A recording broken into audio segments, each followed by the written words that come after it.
Good morning, students. Today we'll do the heating effect of current.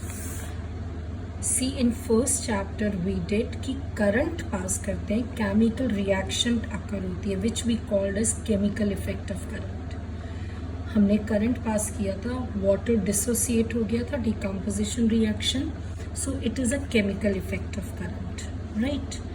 In next chapter we will do, when we pass the current, things get magnetized, that is called magnetic effect of current. For this we have another chapter which is called magnetic effect.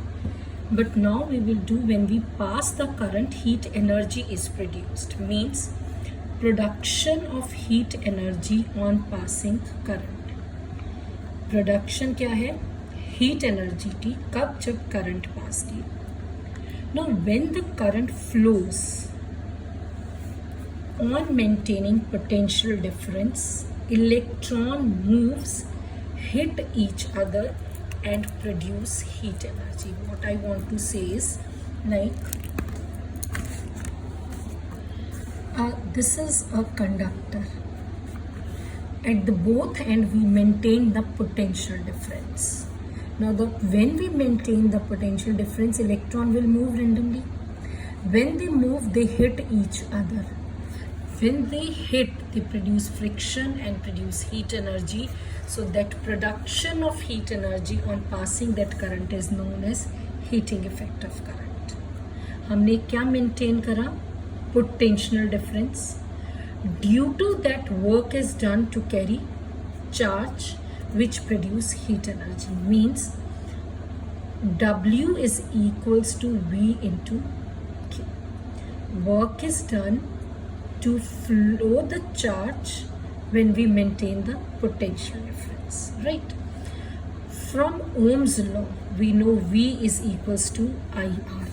If we'll put this value in equation 1, तो first equation क्या बन जाएगी? W is equal to I into R into Q. Now, from electric current, we know I is equals to charge upon time. If we get charge from air, it becomes I into T. If we'll put this value in equation 2, then this equation becomes W equals to I into R into I into T, which is I square R T. एक हम whenever we'll say कि work is done, क्या कहते हैं हम? Heat energy produce होगी. Rubbing करते हैं हम हैंड की, हीट एनर्जी प्रोड्यूस हो जाती है, right? That relation was given by Joules in his experiment, in which he said when 4186 joule of work is done, 1 kg of water is heated up to 1 degree. So जब work हुआ, क्या produce होगी? Heat energy. Means H is equals to I square RT. This is called the heating effect of current. ये heating effect को ही हम बोल देते हैं Joule's law of heating. According to that, heat produced is directly proportional to square of current. जिस conductor में heat produce हो रही है वो किसके डायरेक्टली प्रोपोर्शनल है? Square of current. That heat produced is directly proportional to the resistance of the conductor. वो conductor कितना resist कर रहा है करंट को. That heat produced is directly proportional to the time up to which the current is flowing. So H is proportional to I square RT. To remove this proportionality, we use a constant which we called as K. और K की value होती है 1, तो H किसके equal हो गया? I square R T. This is called Joule's law of heating. ये दोनों बहुत ज़्यादा इम्पॉर्टेंट है which you have to do. Heating effect में करंट पास हुआ तो हीट एनर्जी प्रोड्यूस होगी. That is a different derivation. Joule's law of heating, heat produced is directly proportional to square of current, first equation. Heat produced is directly proportional to resistance, third equation.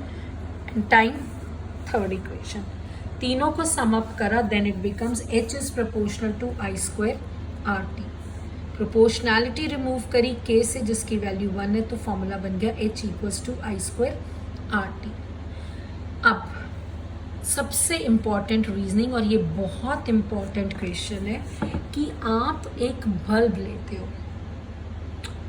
Bulb जब glow करता है तो heat produce होती है, but the wire means through which the current is flowing that does not glow. क्यों? Wire किसकी बनी हुई है? Copper, and copper is a metal. Metal is a good conductor, तो वो करंट को पास होने देगा, उसको रेसिस्ट नहीं करवाएगा। ठीक हो गया? अब वो रेसिस्ट क्या होगी? लेस। तो क्या प्रोड्यूस होगी? लेस, क्योंकि according to Joule's law of heating resistance is directly proportional to heat. Wires which are made up of metal have less resistance, so they produce less heat according to Joule's law of heating. But elements which are made up of alloy have more resistance than metal, so they produce more heat according to Joule's law that resistance is directly proportional to heat. This is the heating effect of current. Now we'll do the numericals based on resistance in series. Then tomorrow we will do resistance in parallel and the numerical based on heating effect and electric power. Till then, goodbye and have a nice day.